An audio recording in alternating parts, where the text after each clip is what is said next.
Welcome to my second episode of the reading of The Prophet by Kahlil Gibran. Al Mustafa, the chosen one, has been waiting for his ship to arrive and take him home for 12 years. Now the ship has arrived, and before he departs, he is speaking to the people on various subjects. Marriage. Then Al-Mitra spoke again and said, "And what of marriage, master?" And he answered, saying, "You were born together, and together you shall be forevermore. You shall be together when the white wings of death scatter your days. Aye, you shall be together even in the silent memory of God. But let there be spaces in your togetherness, and let the winds of the heavens dance between you. Love one another, but make not a bond of love. Let it rather be a moving sea between the shores of your souls. Fill each other's cup, but drink not from one cup. Give one another of your bread, but eat not from the same loaf. Sing and dance together and be joyous, but let each one of you be alone, even as the strings of a lute are alone, although they quiver with the same music. Give your hearts, but not into each other's keeping, for only the hand of life can contain your hearts. And stand together, yet not too near together, for the pillars of the temple stand apart, and the oak tree and the cypress grow not in each other's shadow. Children. And a woman who held a babe against her bosom said, "Speak to us of children." And he said, "Your children are not your children. They are the sons and daughters of life's longing for itself. They come through you, but not from you. And though they are with you, yet they belong not to you. You may give them your love, but not your thoughts, for they have their own thoughts. You may house their bodies, but not their souls, for their souls dwell in the house of tomorrow, which you cannot visit, not even in your dreams. You may strive to be like them, but seek not to make them like you. For life goes not backward, nor tarries with yesterday. You are the bows from which your children as living arrows are sent forth. The archer sees the mark upon the path of the infinite, and he bends you with his might, that his arrows may go swift and far. Let your bending in the archer's hand be for gladness, for even as he loves the arrow that flies, so he loves also the bow that is stable. Giving.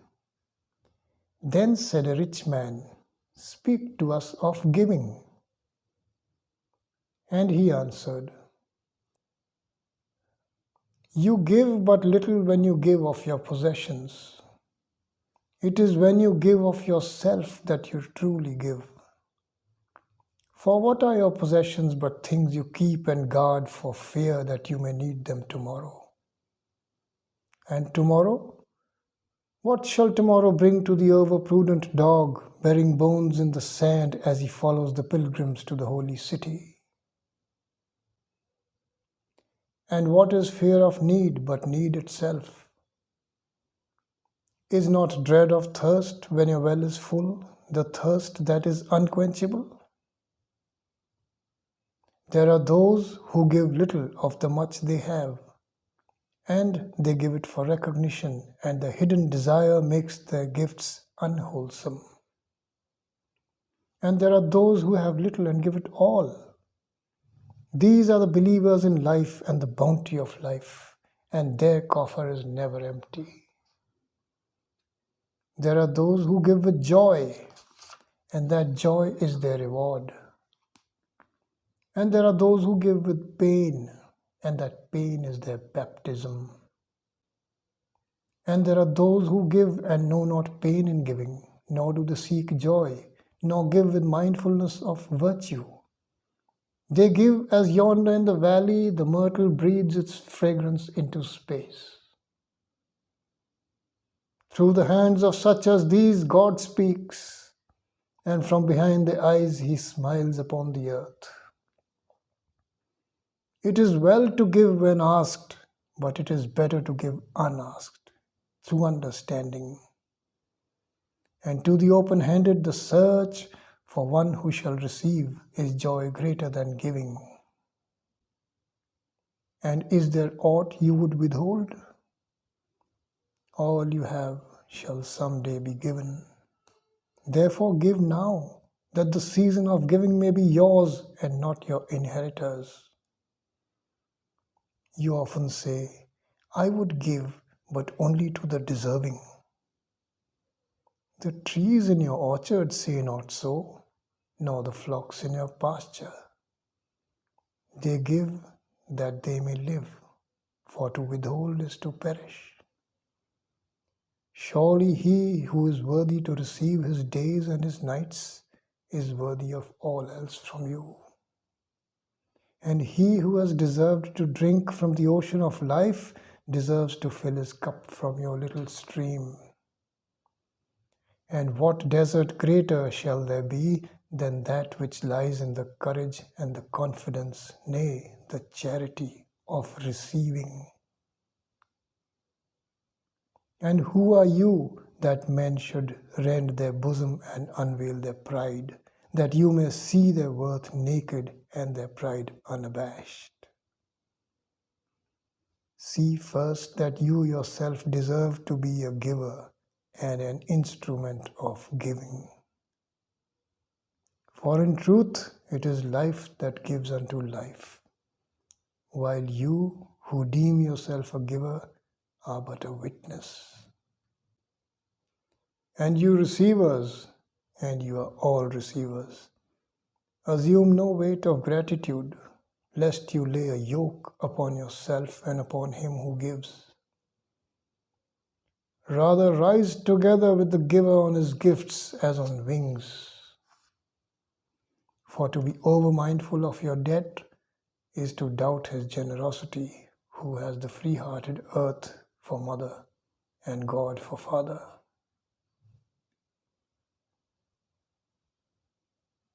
Eating and drinking. Then an old man, a keeper of an inn, said, Speak to us of eating and drinking. And he said, Would that you could live on the fragrance of the earth, and like an air plant be sustained by the light. But since you must kill to eat, and rob the newly born of its mother's milk to quench your thirst, let it then be an act of worship. And let your board stand an altar on which the pure and the innocent of the forest and plain are sacrificed for that which is purer and still more innocent in man. When you kill a beast, say to him in your heart,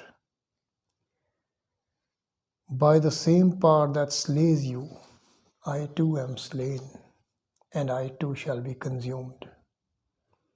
For the law that delivered you into my hand shall deliver me into a mightier hand. Your blood and my blood is naught but the sap that feeds the tree of heaven. And when you crush an apple with your teeth, say to it in your heart, Your seeds shall live in my body, and the buds of your tomorrow shall blossom in my heart, and your fragrance shall be my breath, and together we shall rejoice through all the seasons. And in the autumn, when you gather the grapes of your vineyards for the winepress, say in your heart, I too am a vineyard, and my fruit shall be gathered for the winepress. And like new wine, I shall be kept in eternal vessels. And in the winter, when you draw the wine, let there be in your heart a song for each cup. And let there be in the song a remembrance for the autumn days, and for the vineyard, and for the winepress. Work. Then a ploughman said, "Speak to us of work." And he answered, saying, "You work that you may keep pace with the earth and the soul of the earth. For to be idle is to become a stranger unto the seasons, and to step out of life's procession that marches in majesty and proud submission towards the infinite. When you work, you are a flute through whose heart the whispering of the hours turns to music. Which of you would be a reed, dumb and silent, when all else sings together in unison? Always you have been told that work is a curse and labor a misfortune. But I say to you that when you work, you fulfill a part of earth's furthest dream, assigned to you when that dream was born. And in keeping yourself with labor, you are in truth loving life. And to love life through labor is to be intimate with life's inmost secret. But if you in your pain call birth an affliction and the support of the flesh a curse written upon your brow, then I shall answer that naught but the sweat of your brow shall wash away that which is written. You have been told also that life is darkness, and in your weariness you echo what was said by the weary. And I say that life is indeed darkness, save when there is urge. And all urge is blind, save when there is knowledge. And all knowledge is vain, save when there is work. And all work is empty, save when there is love. And when you work with love, you bind yourself to yourself, and to one another, and to God. And what is it to work with love? It is to weave the cloth with threads drawn from your heart, even as if your beloved were to wear that cloth. It is to build a house with affection, even as if your beloved were to dwell in that house. It is to sow seeds with tenderness and reap the harvest with joy, even as if your beloved were to eat the fruit. It is to charge all things you fashion with the breath of your own spirit, and to know that all the blessed dead are standing about you and watching. Often have I heard you say, as if speaking in sleep, "He who works in marble and finds the shape of his own soul in the stone is nobler than he who ploughs the soil. And he who seizes the rainbow to lay it on a cloth in the likeness of man is more than he who makes the sandals for our feet. But I say, not in sleep, but in the overwakefulness of noontide, that the wind speaks not more sweetly to the giant oaks than to the least of all the blades of grass. And he alone is great who turns the voice of the winds into a song made sweeter by his own loving. Work is love made visible. And if you cannot work with love but only with distaste, it is better that you should leave your work and sit at the gate of the temple and take alms of those who work with joy. For if you bake bread with indifference, you bake a bitter bread that feeds but half man's hunger. And if you grudge the crushing of the grapes, your grudge distills a poison in the wine. And if you sing, though as angels, and love not the singing, you muffle man's ears to the voices of the day and the voices of the night. Thank you.